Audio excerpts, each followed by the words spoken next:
Lo que pasa a esta hora en el mundo. Muy buenas noches, lo que pasa a esta hora en el mundo. Muy pero muy buenas noches para todos.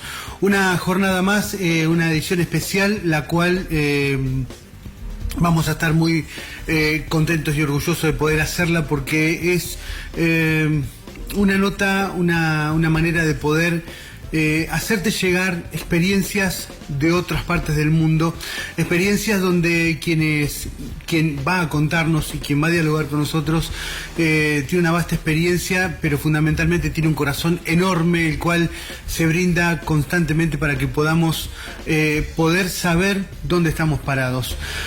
Nuevamente nos encontramos en diálogo con Guillermo Aimar Campos. Es un gran amigo, ya lo siento, un gran amigo de México, viene de familia de la justicia, estuvo trabajando en la justicia, pero fundamentalmente creo que es un justiciero de estos que te llenan el alma poder escucharlos. Muy buenas noches, Guillermo, gracias por estar nuevamente con nosotros. Hola, ¿qué tal? Un gusto estar con ustedes y con tu auditorio. Saludos desde México. Guille, bueno, vez pasada charlamos y lamentablemente por un desperfecto técnico no pudimos ponerla al aire, pero sí vamos a poder hacerlo a partir de ahora. Respecto al tema de cómo está México hoy y por qué camino va la Argentina hoy, y ya desde tu experiencia y desde lo que pudimos ir charlando, me gustaría que volvamos a repasar lo que pudimos dialogar vez pasada, esta autopsia que vos pusiste como título y que sumo de una muerte lenta. Es correcto. Sí, efectivamente, como se comentó la vez pasada, digo, qué mal que tuve un desperfecto, pero bueno, lo principal es que estamos aquí y que podemos retomar esta conversación para poder poner un granito de arena para la mejora de toda la gente. Bueno, te comento. Si ponemos a modo de autopsia, cómo nos encontramos aquí en México y un poco de actualización después de lo comentado, hace un mes y medio se tiene una controversia muy fuerte aquí en México, porque se hizo oficial en medios internacionales que se encontraron campos de exterminio donde los cárteles nacionales utilizan a gente, reclutan por la fuerza a gente de todo el país y con promesas de trabajo y bueno, abusando de la necesidad de las personas, los llevan a estos lugares y estando ahí, pues básicamente hay de dos sopas: o eres muy bueno con las armas y aprendes a defenderte y de todos modos terminan en la sierra agarrándose a balazos entre la guerra que hay entre los cárteles o contra el gobierno federal, o bien, pues, si no funcionan, terminan muertos en hornos donde los avientan a fosas comunes en medio de la nada. En ese sentido, una de los hallazgos más trágicos fue en el estado de Jalisco, donde donde se encontró un campo de exterminio que se considera que lo mínimo que pudo haber pasado por ahí fueron 400 personas. Sin embargo, pudo haber habido más. Y lo triste del asunto es que aun cuando hubo imágenes, videos, que se difundió a nivel mundial esta situación, a la hora de hacer la investigación del gobierno federal, lo que hicieron fue limpiar todo el terreno y amenazar a las personas que hicieron los hallazgos. Posteriormente, quienes no se alinearon a estas amenazas fueron tristemente desaparecidos. También aparecieron muertos. Qué bárbaro. Al respecto, es horrible. Y perdón, nada más termino este punto y una disculpa porque quiero, nada más para que miramos la profundidad del deterioro que se tiene. La ONU se pronuncia al respecto, el Comité de Desaparición Forzada de Personas de la ONU señala a México como una situación grave, o sea, nivel como si estuviéramos en guerra. Y al respecto, el primero en brincar, en hacer un llamamiento y un extrañamiento es el líder del Senado, quien dice que la ONU lo único que quieren es desestabilizar el gobierno de México, que aquí no existen esas desapariciones de personas, aun cuando hay 120,000 personas desaparecidas y con una tasa aproximadamente de entre 45 a 50,000 personas fallecidas por homicidio al año. Entonces sí, es como si fuera una guerra aquí. Qué increíble, porque a ver, esto parte también, y cuando hablábamos de una muerte lenta para llegar a esta autopsia, es lo que el mismo sistema también va generando y va creando esta historia de la no educación, la no salud, la de no tener asistencia, y va generando un problema que después te van vendiendo la solución que nunca llega, pero que en definitiva la única solución es esta, es pegarte los carteles, porque bueno, de alguna manera vas a zafar en la medida de que seas rápido, como vos recién bien decías, y es increíble cómo el proceso va muy despacio, pero hoy te das cuenta que fue a pasos agigantados. Vez pasada charlábamos y yo te contaba que aquí en la Argentina nos sorprendíamos cuando años atrás había una zapatilla colgada en un cable y decían, uy, acá venden droga. Y empezabas a mirar para todos lados, no veías nada, pero vos sabías que por ahí en la zona había uno que vendía droga. Y hoy te das cuenta porque tienen una familia que fue humilde, tiene una casa de 3 pisos y un Audi en la puerta. Entonces, decir, pucha, mirá, de la nada tiene todo lo que tiene. Bueno, ahí te das cuenta quién es el que vende drogas. Y lamentablemente eso tiene obviamente el acompañamiento de la política, el acompañamiento obligado de la policía, porque en definitiva cumple función que le imparte la justicia y el sistema, y también obviamente la justicia y la política, que son los que generan todo esto para tener grandes cajas económicas. Es correcto. Sí, hay un total encubrimiento por parte de la política y como, para... no sé, tristemente conocimiento de tu auditorio, el gobierno del partido oficial aquí en este país está totalmente inmiscuido con los cárteles. Se hizo un análisis a nivel nacional por parte del gobierno de los Estados Unidos, se determinó que hay 13 cárteles principales y si uno revisa cualquier perfil de los políticos de este partido oficial, es muy fácil encontrar vínculos con uno de estos 13 cárteles.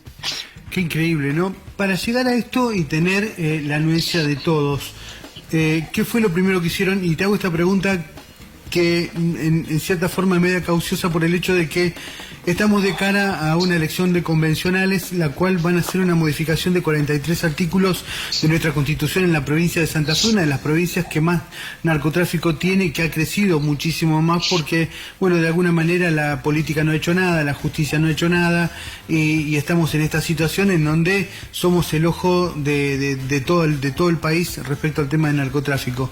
Y el próximo paso que vamos a tener aquí en Santa Fe es la posibilidad de la reelección indefinida y cuantas veces quiera hacerlo el gobernador, pero fundamentalmente también el cambio de 43 artículos que creo que de alguna manera van a avalar esta historia, la cual vino para instalarse, para quedarse y hacer lo que realmente quieran. Allí también cambiaron la Constitución, allí también hicieron este tipo de situaciones, generaron... Es correcto, sí, a nivel nacional había bastantes candados por los cuales se pudiera reformar la Constitución. Sin embargo, esta gente empezó a hacer reformas, en un principio estructurales para poder hacer más fácil todas estas modificaciones, y después ya una vez que tuvieron a nivel nacional con compras de votos, con dádivas, con amenazas, obteniendo estas votaciones a nivel nacional, pues ocuparon el carro completo en los estados y a nivel nacional. En ese sentido, pues el Poder Ejecutivo, dejamos de tener una división de poderes, extraoficialmente, por así decirlo. Tenemos el legislativo es completamente a modo del Poder Ejecutivo, y a partir de agosto de este año se pues podríamos decir, se extingue el Poder Judicial, pasa a ser casi una dependencia del Poder Ejecutivo.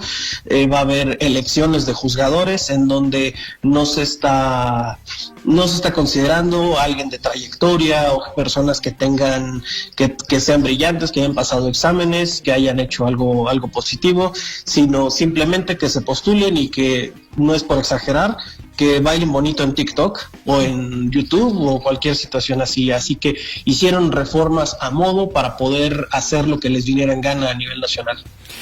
Qué increíble que, digamos, va a ser más fácil que hagan lobby y se puedan posicionar o postular para un cargo en el cual quizá ni estén preparados, pero que sí está en el medio la vida de las personas o la decisión sobre personas. Qué crueldad y qué perversión. Es correcto, porque tristemente la justicia pues se va a volver algo al mejor postor.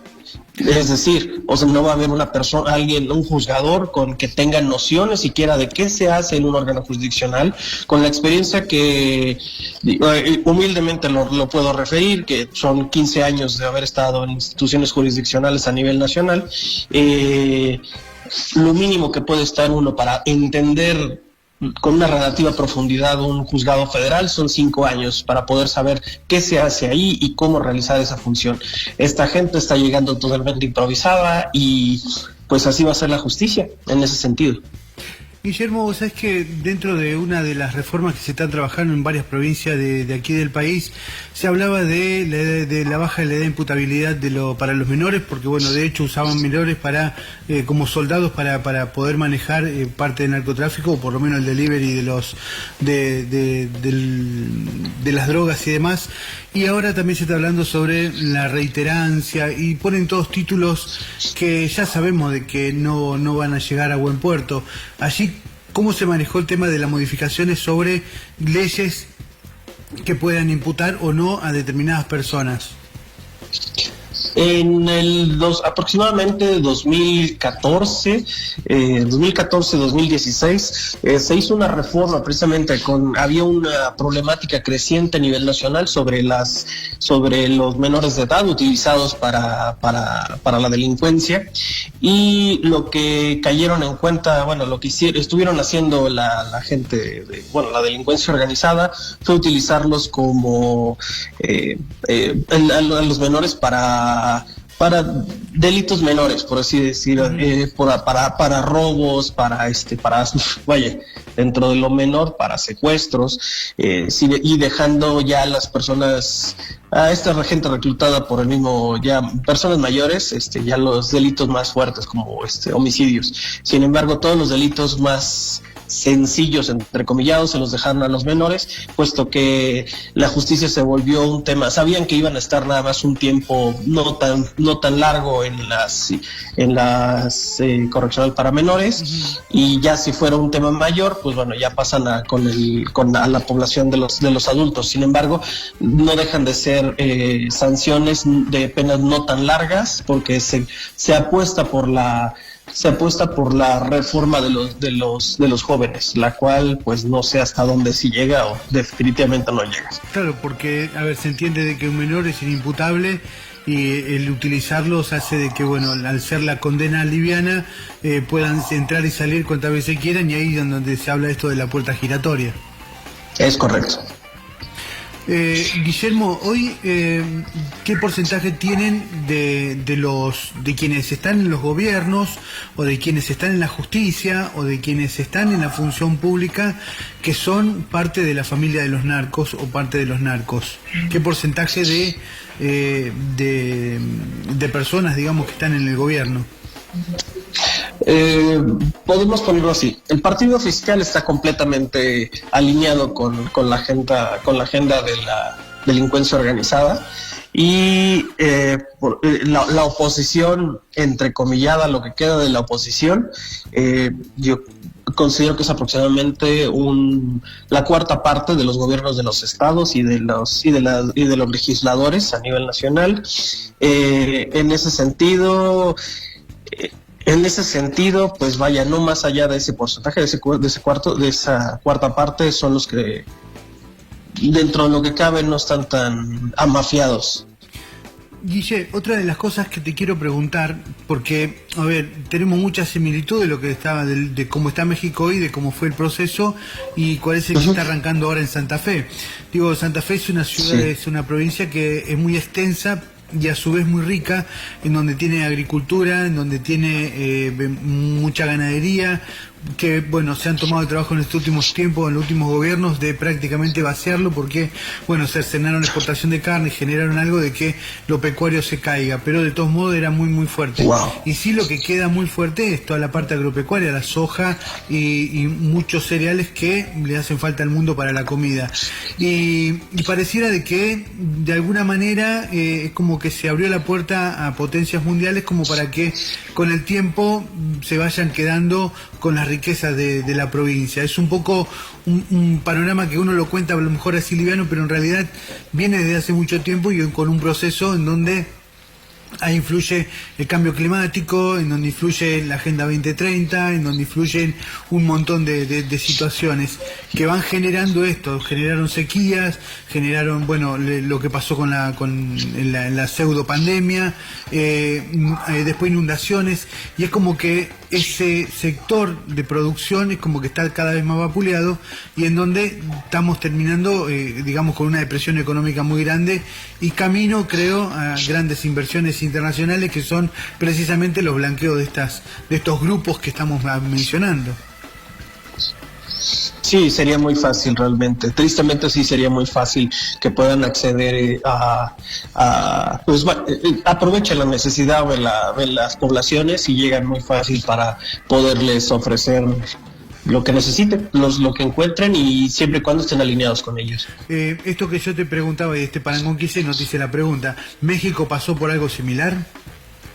Sí, ¿Le han vaciado? sí. Escucho. No, te preguntaba, digo, si le han vaciado parte de la producción o parte de las ganancias como para, bueno, de alguna manera bajarle la economía y después ahí aprovechar. México en ese sentido tiene áreas de, bueno, me voy a regresar un poco a 1994, cuando pasamos de economía mixta, es decir, con inversión del Estado a inversión privada, a una economía de mercado. En esa época pues hubo ahí unos golpes un golpeteo muy fuerte a nivel nacional, en el sentido de que dejaron de haber apoyos gubernamentales para la gente, para los productores del campo sobre todo, y se cerraron industrias que dependían del gobierno. Sin embargo, pues eran muy deficientes en sus producciones, no era limpia y se desviaban recursos. Y se intentó transparentar, se crearon instituciones para transparentar la operación de la industria en general, de telecomunicaciones, competencia económica y otras más, las que cualquier país occidentalizado puede tener. En ese sentido, a partir de que llega este gobierno, empezó a eliminar todos estos organismos de transparencia económica y lo centralizaron todo, y lo que generó esto fue que a nivel local de los estados, los que tuvieran producciones muy fuertes empezaran a hacer, ya sin vigilancia de algún organismo, de alguna situación, inclusive pues de las propias fiscalías, empezaron a ser copados por la misma delincuencia organizada, en donde, por decir algo, el aguacate es la palta que le llaman ustedes, sí. Es uno de los principales productos de este país, y llegar la delincuencia organizada y pues básicamente, pues sí, perfecto, produces tantas toneladas, pues qué buen empresario eres. En ese sentido vas a darme tanto de tu producción. Y si no te alineas conmigo, o yo te ejecuto o el gobierno va atrás de ti. O sea, cual sea la situación, tenía que entregarse a lo que esta gente quiso, que de alguna manera también va pasando en varias partes del mundo. Lamentablemente es una gimnasia que ya la han aprendido a hacer y que le da mucho resultado. Y obviamente la gente tiene que acceder a eso por una cuestión lógica, y obviamente porque le imparten el miedo que es la moneda corriente para todo esto. Nosotros tenemos aquí, todavía queda, medio a regañadientes, pero todavía estamos tratando de sostenerlo, 3 clases sociales. La clase muy pobre, la clase muy rica y una clase media, que es una franja ancha, que es la que tracciona todo el tiempo. ¿Cómo están ustedes allí, o esto que fue pasando, cómo fueron quedando las clases sociales, o cómo están hoy, digamos, distribuidos? Como comentamos la vez pasada, nosotros somos el patio trasero de Estados Unidos. Históricamente, me iré un poco hacia los 50 con la economía de la posguerra de Estados Unidos. Necesitaban manos para trabajar en los campos de cultivo y en las maquilas, y se empezó a solicitaban gente mexicana que fueran para allá para hacer todo tipo de trabajos. En ese sentido, pues se volvió ya algo común a partir de esa década de los 50, que la gente mexicana que no pudiera tener acceso a algún trabajo digno, que fuera digno y remunerador, optaban por irse a Estados Unidos. En ese sentido sí tenemos pobreza extrema. Sin embargo, la gente termina yéndose a Estados Unidos, y a partir de que empieza a generarse esta cultura de la apología a la delincuencia y el narcotráfico, terminan sumándose a estos grupos. Así que había un dicho en los años 60 que era muy común en las un poco de ideología que se había en las películas del cine de oro mexicano, que era pobres pero honrados. Hoy en día prefiero vivir como rey un día a como pobre una vida. Así que sí tenemos clase baja, sí, pero está más, tiene un enfoque más hacia comunidades indígenas o gente que no tiene la posibilidad de poderse ir a otro lugar para poder conseguir mejor trabajo. La clase media también es una franja relativamente amplia. Y digo esto relativamente porque se está creciendo un poco a partir de las dádivas del gobierno, en donde una misma familia puede tener los abuelos con una dádiva, los menores que están en las escuelas también les dan dinero, y aquellos, creo que ustedes los mencionan, en el que están en el paro, pueden acceder a aquí les llamamos los ninis, pueden también tener un ingreso extra. En ese sentido, pues todo ese tipo de gente pues está con el gobierno, porque les dicen: si no estás conmigo y si no vas a mis marchas, si no funges como grupo de choque, te quito todo a toda tu familia. Y están felices porque dependen del gobierno. Y está la clase alta, que a partir de, perdona que interrumpa, partir de 1994, pues sí se disparó más allá que el volumen de gente con mucho dinero, fue la gente que tenía las cantidades de dinero que tienen ellos, al grado de que es muy común que vayan precisamente por tema de la delincuencia, opten por vivir al sur de Estados Unidos y ya nada más están vigilando los negocios aquí en México. Claro, les queda cerca y de alguna manera tienen cierto resguardo para poder seguir funcionando, pero es increíble. En estos días atrás tuvieron alguna acción respecto al tema de volver a meter la gente dentro, con respecto al tema del smog y del excesivo smog que había y demás. ¿Qué fue una maniobra de distracción? ¿Fue una maniobra de meter miedo? ¿Cuál es la situación que tienen en este momento allí?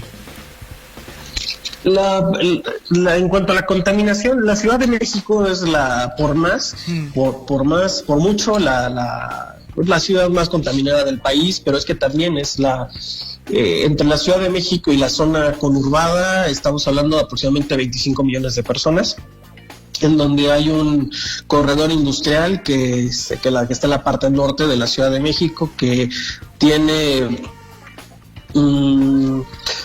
tiene la capacidad económica de aproximadamente un 5% del PIB nacional. Es decir, es muy fuerte toda esa sección, y pues es imposible cambiarlos para otro lado, toda esa industria. Sin embargo, algo que sí se ha hecho bien y que dejaron los gobiernos anteriores fueron normativas para tener emisiones contaminantes más amigables, por así decirlo, tanto por automotores como por estas industrias. Sin embargo, convenientemente este gobierno utiliza, cada vez que va a haber alguna manifestación de la oposición o de algún grupo, como por así decirlo, esto de las madres buscadoras que van por los desaparecidos, curiosamente coincide con una contingencia ambiental y dicen que el nivel de smog está muy alto y que la quinta parte de los automotores tienen que guardarse y que no pueden circular. Recién dijiste de las madres buscadoras. Comentame un poquito, porque acá también tuvimos las madres buscadoras que después terminaron transformándose en bastiones políticos o utilizando el dinero del Estado como para decir, bueno, a ver, nos sacaron un hijo, nos pasó esto, nos pasó lo otro, y terminaron haciendo un zafarrancho político que obviamente lo que empezó como una buena acción terminó empañado por la política. ¿Cómo se están manejando allí estas mamás buscadoras que obviamente deben estar buscando a sus hijos que el mismo sistema ha hecho desaparecer? En este caso es parte del sistema y parte de la delincuencia organizada. Como mencionaba, son utilizados como carne de cañón para las guerras entre los mismos cárteles o contra el gobierno. Y en este caso sí son tal cual, o sea, sí están buscando, uno puede ver imágenes, videos de las señoras estas, o familiares que están metidos en la sierra de cualquier parte de este país, buscando en brechas, buscando donde sea, fosas clandestinas donde pues nada más avientan los cadáveres o ya son lo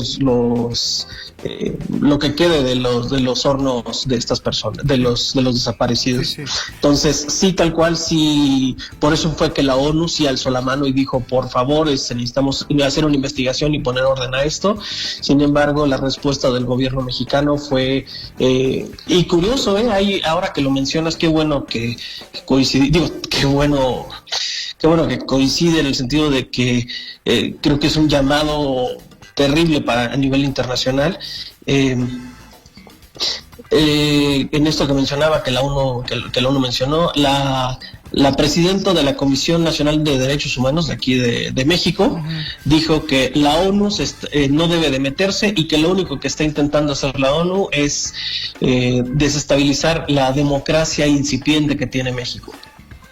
La verdad que entre esa democracia manejada por el narco y los gobiernos manejados por fuerzas militares o por tiranos, no hay mucha diferencia. Lamentablemente en esto hay muchísimas vidas que se pierden y muchísimo miedo y pánico a poder moverse. Fíjate que le están diciendo de que la ONU no se meta y tuvo reacción el pueblo en salir a la calle o en hacer alguna protesta o en hacer algo vía legal de decir, no, a ver, la ONU lo que está haciendo está acompañando esto que nos está pasando. La gente se calla la boca, caso omiso.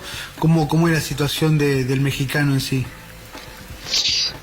Hace unos días, hace unas semanas hubo precisamente una manifestación ahí frente a aquí el gobierno está en el Palacio Nacional, que es en el mero centro de la Ciudad de México, es el Zócalo, y es un palacio de la época virreinal, el cual está hecho a modo de un fuerte. Está hecho precisamente en la época virreinal para poder aguantar todo tipo de contingencias sociales, y pues ahí se fueron a resguardar esta gente. En ese sentido, pues tienen sus militares, tienen toda una estructura para poder resguardar a la persona en mando, en este caso a la presidenta Sheinbaum y previamente a López Obrador. Y a lo que voy con esto es pues sí, le tienen miedo al pueblo en general. Tienen miedo de que la oposición precisamente, o sea, se levante, y entonces en ese sentido siempre están resguardados, tienen francotiradores, tienen hasta drones para poder hacer lo que consideren ahí. Y en ese sentido, y bueno, ¿a qué voy con esto? Las madres buscadoras hicieron una marcha, hicieron un plantón, pusieron velas a modo de funeral ahí enfrente. Fue algo muy sobrecogedor. Y pasados los días, la Fiscalía de la República empezó a amenazar a las líderes de estos grupos de madres buscadores, y también, curiosamente, aparecieron muertas algunas otras. Qué bárbaro. Qué increíble toda esta situación. Y te pregunto, sí, ya para no sacarte más tiempo, no, adelante. Guillermo, ¿qué tiempo llevó este proceso desde que comienza estos cambios, empezaron a generarse estos cambios al día de hoy de lo que es México? ¿Cuántos años le llevó a estas perversiones, a estos perversos, lograr este objetivo? El problema empezó precisamente con el surgimiento de la democracia en este país. Hubo décadas que hubo un partido monopólico, el PRI. Sin embargo, hubo un momento en donde se hizo una transición, se hizo un acuerdo con las fuerzas de oposición, y y la gente precisamente tenía esa hambre de democracia. Llegó la oposición. ¿Fue en los años de Fox, por ahí? Es correcto. De hecho, Fox fue el primer presidente de la oposición. Sin embargo, se mencionaba que había llegado Fox, no había llegado el PAN, que es el Partido de Acción Nacional.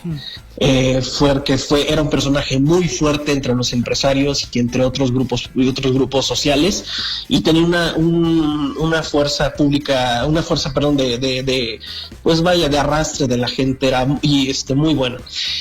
Sin embargo, sí utilizó de manera positiva el gobierno. Fue una persona que sí cambió muchas cosas, se abrió a instituciones internacionales y a poner, lo dicho, organismos nacionales que pudieran hacer control y fiscalización para evitar acumulaciones, pues no sé, de temas de antimonopolios o de temas de telecomunicaciones, algunas cuestiones así. Sin embargo, a partir de él y los presidentes subsecuentes, el problema que tuvieron fue que fueron muy permisivos con un sindicato que fue el sindicato de maestros, en donde los maestros, más allá que ser personas que iban a brindar sus clases a la sierra o a las poblaciones más rurales o donde fuera que se necesitara, estaban nada más buscando que les dieran salarios más altos, lo cual es muy válido, perfecto, pero brinda tu trabajo, da un trabajo de calidad. No lo hacían, iban a adoctrinar a estos niños, y estos niños hoy en día fueron muy fáciles de reclutar para poderlos integrar en este movimiento perverso de partido político que actualmente nos gobierna. Es decir, estamos hablando que esto se fue discerniendo se fue generando a partir de finales de los 90s, y pues llegamos a esto para el 2018. Digo, pasaron unos cuantos años y es la carrera que tenemos que empezar a contar nosotros, si permitimos de que en nuestra provincia se cambie la Constitución y se haga básicamente los mismos pasos que hizo México en estos años. Lamentablemente ahora nos va a tocar a nosotros. Con ustedes no llegó el PAN, pero llegó la Coca-Cola, porque Fox era un funcionario de Coca-Cola, si mal no recuerdo. Es correcto. Sí. Y a nosotros acá lamentablemente nos llega la Coca, pero no de la mano de Fox. Tremendo. tremendo, es increíble cómo el financiamiento con esto nos lleva al abismo social, y sumado a esto, bueno, todas las agendas que hay a nivel internacional que venimos esquivando palos de un lado y de otro. Lamentablemente la gente no logra asimilar todo. Lamentablemente hay muchos medios hegemónicos y nacionales y grandes, y también a nivel mundial, que manejan muy bien toda la información y la tergiversación de todas estas situaciones, lo cual confunde. Entonces la gente entra en un descreimiento, y cuando entra en el descreimiento no sabe qué hacer, y cuando no sabe qué hacer accede a todos estos bajos instintos que tienen estos perversos. Qué lástima lo que les pasa a México, y lamento que si no abrimos la cabeza en estos días, Argentina va a hacer lo mismo, o por lo menos nuestra provincia. Guille, te agradezco enormemente todo lo que nos contaste, porque estás hablando de la experiencia que sufre un país, estás hablando desde lo que les toca vivir, estás hablando de la cantidad de hijos que pierden año tras año, mediante el engaño, mediante la necesidad, le crean una necesidad, una dependencia que después es mucho más fácil sostenerlo y tenerlos, y obviamente con la presión sobre todo lo que van haciendo con el poder económico, el poder político y el poder de la justicia, que obviamente lo están manejando también ellos. O sea que, digo, si no abrimos los ojos con esto que le pasa a ustedes, Santa Fe, dentro de unos años vamos a hacer exactamente lo mismo, y ojalá podemos sentarnos a charlar y contar, intercambiar experiencias, a ver quién fue más rápido, si la gente de México o los santafesinos. Guillermo, te agradezco enormemente estos minutos que nos regalaste. Al contrario, un gusto poder charlar contigo, con tu auditorio, y ojalá creo que nunca es tarde. Creo que el mejor día para poder cambiar algo es hoy, y en la medida de lo posible, si yo puedo aportar algo para ustedes, y en la medida de lo posible también lo hago aquí en México, pero si puedo ayudarlos a ustedes, con todo gusto, cuenten conmigo.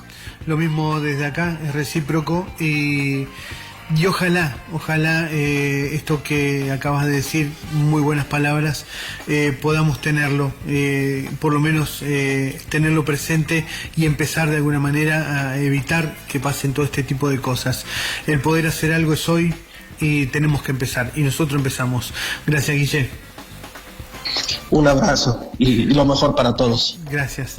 Así pasó Guillermo Aimar Campos, una gran persona que tiene la valentía de vociferar lo que pasa en su país, tiene la valentía de poder salir en un medio de comunicación y poder contar, y nosotros estamos muy pero muy agradecidos. Creo que son voces que deben quedar grabadas en nuestra alma, son voces que tenemos que atesorar, son voces que tenemos que poner en valor, y que nos ayude a empujar para cambios que sean superadores, para cambios que sean buenos, y no para cambios que no nos dejen el día de mañana poder movernos, que no le dejemos a nuestra juventud un país destrozado, que no permitamos que hagan con el futuro lo que quieran.